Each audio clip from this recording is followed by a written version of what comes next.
పాండురంగాన్ని భక్తిగా పూజించేవాళ్ళం. మీరు ఆ విషయం అంతా మర్చిపోయారా? పాండురంగాన్ని గుడికి తీసుకురావాలని లేదా? నా మెడలో పూలదండ వేసే బదులు మీరందరూ వెళ్లి ఆ రాక్షసుడి తాతయ్యని ప్రశ్నించండి.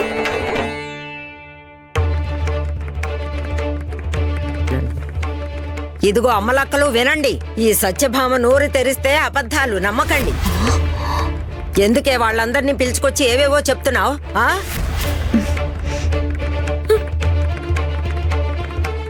సత్యభామ, అది చిన్నపిల్ల, నీకు బంధువు, అదైనా ఆలోచించొద్దు. దారిని పోయే వాళ్ళందరినీ పిలిచి దాని మీద చాడీలు చెప్తావా? నువ్వు మహాజన్ భార్యవి, అంటే సఖుకి అత్తయ్యవి. మా సఖు నీతో ఏమైనా చెప్పిందా? ఎందుకు వాళ్ళందరికీ దాని గురించి అలా చెప్తున్నావు? వీళ్ళందరినీ ఇక్కడికి ఎందుకు పిలుచుకొచ్చావు? అయ్యో, తప్పుగా అనుకుంటున్నారు. సఖుని చూస్తే నాకు ఆందోళన కలిగింది. ఓహోహో, సఖు అంటే నీకు చాలా ప్రేమ కదా? వీళ్ళందరినీ ఇక్కడికి కాదు, నువ్వు అయ్యగారి దగ్గరికి తీసుకెళ్ళు. పాండురంగణ్ణి గుళ్ళో పెట్టమను. వెళ్ళు. పని పాట లేకుండా పొద్దున్నే బయలుదేరొచ్చింది. ఇదిగో అమ్మలక్కలు, మీరు వెళ్ళండి. ఈ సత్యభామ మాటలు అస్సలు నమ్మకండి. సఖు పస్తులుంటుందని అదేమైనా నీకు చెప్పిందా, లేదా నిన్ను పిలిచి నేను చెప్పానా? నేను తన్ని ఉపవాసం ఉండనివ్వను. వెళ్ళి ఇక్కడి నుంచి. ఇదిగో గుర్తుంచుకో, ఇలాగే వెళ్ళి ఊరంతా ప్రచారం చేస్తే తాట తీస్తాను. వెళ్ళు. పో.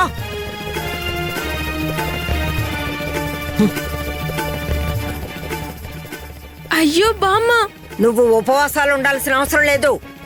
ఇంటికి పద.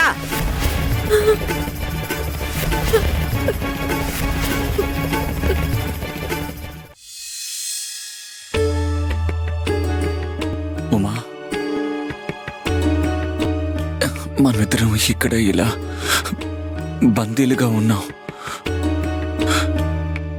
అక్కడ సఖు ఎలా ఉందో, అమ్మ ఎలా ఉందో, పాపం వాళ్ళిద్దరూ ఎన్ని కష్టాలు పడుతున్నారు. ఇప్పుడు పాండురంగడు కూడా వాళ్ళకి చేరువలో లేడు. అది తలుచుకునే నేను బాధపడుతున్నాను.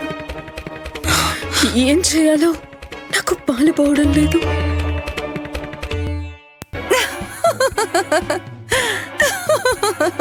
ఏం చెయ్యాలో పాలుపోవడం లేదా?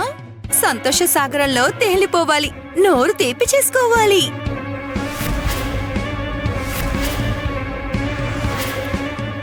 మా పరిస్థితిని చూసి మీరు అవహేళన చేస్తున్నారా? మీ భర్త సహృదయుడు కాదు, నీచుడు. అయినా మీరు సాటి స్త్రీ అయ్యుండే ఇంత క్రూరంగా ఎలా ఉన్నారు? ఇప్పుడు ఎందుకు వచ్చారు ఇక్కడికి? ఎందుకంటే మిమ్మల్ని పొగడ్తలతో ముంచెత్తడానికి వచ్చాను. మీరు సక్కు లాంటి గుణవంతురాలని కన్నా తల్లి కదా, ఆమె క్షేమ సమాచారాలు చెప్పడానికి వచ్చాను. ఎలా చెప్పాలో అర్థం కావట్లేదు. నాకు సక్కును చూస్తే గర్వంగా ఉంది, చాలా గర్వంగా ఉంది. నా మనసు సంతోషంతో ఉప్పొంగిపోతోంది. నా సంతోషాన్ని మీతో పంచుకుందామని వీటిని తెచ్చాను. ఏదిగో, మీకోసం లడ్డూలు తెచ్చాను. నోరు తీపి చేసుకోండి.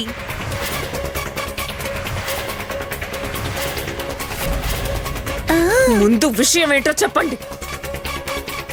ఎవరైనా నాశనం అయిపోతే మీరు మహదానందం పొందుతారు. నా చిన్నారి సక్కుని ఏం చేశారు? నిజం చెప్పండి, చెప్పండి. అయ్యో,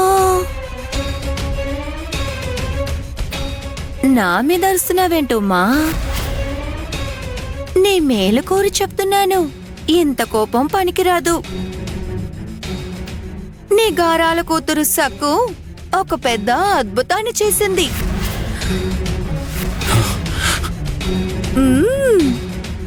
ఏం చేసింది మా సక్కు?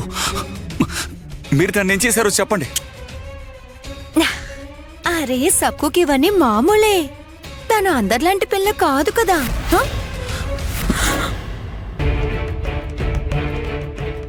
అదేంటంటే సక్కుకి పాండురంగడి మీదున్న భక్తి ఆమె బలం అది శాశ్వతంగా ఉంటుంది కదా. అందుకే పాండురంగడి విగ్రహం మళ్ళీ ఆలయానికి వచ్చేంత వరకు పస్తులుంటానని సక్కు శపథం చేసింది.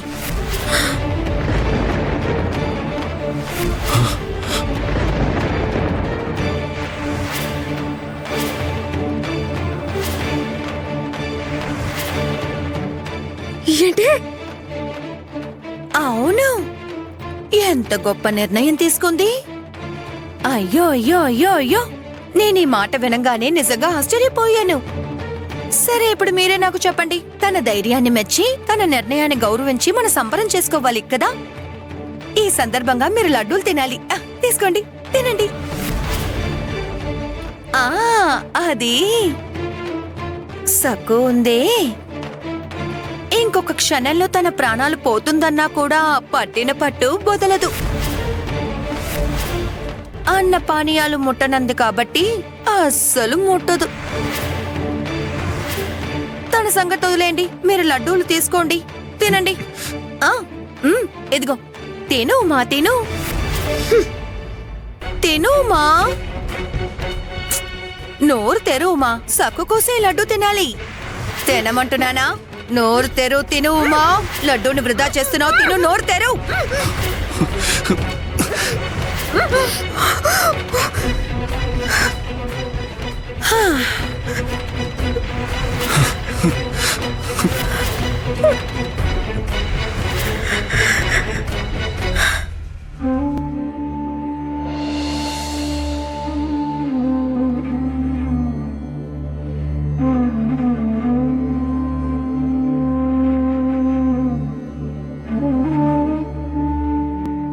సకు, లేమ్మా, లే. కాస్త బామ్మ గురించి ఆలోచించు. నువ్వు తప్ప తనకింకెవరున్నారు? నువ్విలా నిరాశగా ఏడుస్తూ కూర్చుంటే తన బాధ ఎవరితో చెప్పుకుంటుంది సకు? లేమ్మా.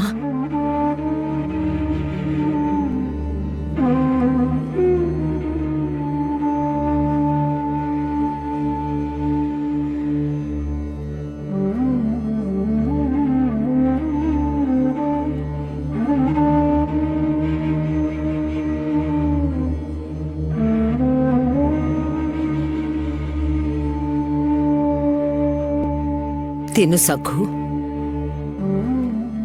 కొంచెమైనా తినమ్మా. ఎంత నీరసించిపోయావో చూడు. ఎంత మొండితనం పనికిరాదు. నాకొద్దు బామ్మ. నా పాండురంగడు ఏదో చీకటి గదిలో తిండి తిప్పలు లేకుండా పడి ఉన్నాడు. అలాంటప్పుడు నేనెలా తినగలను? నేను తినలేను బామ్మ, నాకు సహించదు.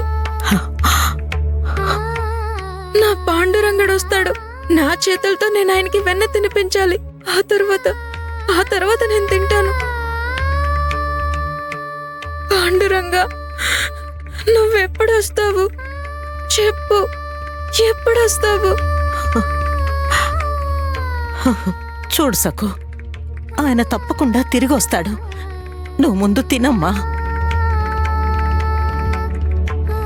పాండురంగడు తిరిగొచ్చాక ఆయనకి ఘనంగా స్వాగతం పలకటానికి నీ ఒంట్లో కాస్తైనా ఓపిక ఉండక్కర్లేదు?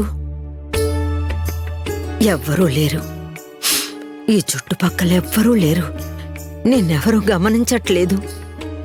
తిను తల్లి, తిను. ఎవరూ లేరంటావేంటి బామ్మ? నా పాండురంగడు ఉన్నాడు కదా, ఆయన చూస్తూనే ఉన్నాడు, అంతా చూస్తున్నాడు.